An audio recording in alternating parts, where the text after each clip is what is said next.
related, but the climate. The Climate Commission in town has been talking about solutions for some of the areas in town that are in difficult position in terms of flooding. And one of the things it gets talked about a lot is buying out homes in low-lying areas and how we're going to and where we're going to draw the lines in terms of barriers. Right. Do you have a sort of a prescription for how best to approach this? Is there a part of town we should say we're going to buy out? Is there a part of town we're going to say we should definitely build berms or whatever protective equipment is necessary, and at what cost, and how does that play into state and federal relations? Sure. So if you could maybe give a sense of where you are on that. Yeah, well, we, Winthrop, do not have the money for managed retreat buyouts, right? We can't buy anyone's home. The money's just not there. The federal government has eliminated programs for managed retreat. There are some, but I don't think we're quite at that point. I think we are at the point where we need to do everything we can to create solutions now in these neighborhoods. Build berms, do as much drain work as needs to be done. In my neighborhood, this can be up to $15 million, right? It's a lot of money. But the point is, we are, because of our 3A noncompliance, losing access to grant money that would get us moving on these projects now.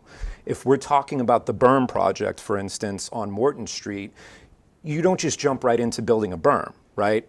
You have an engineering process, you have a permitting process. These are, in some cases, years-long processes where these grants that we are losing could fund these parts of the process and get this going now.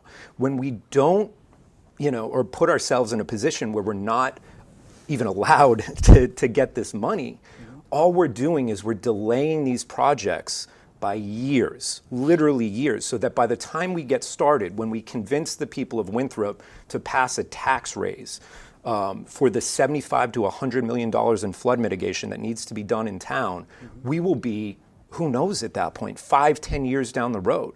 The flooding on Morton Street began in 2018, was catastrophic.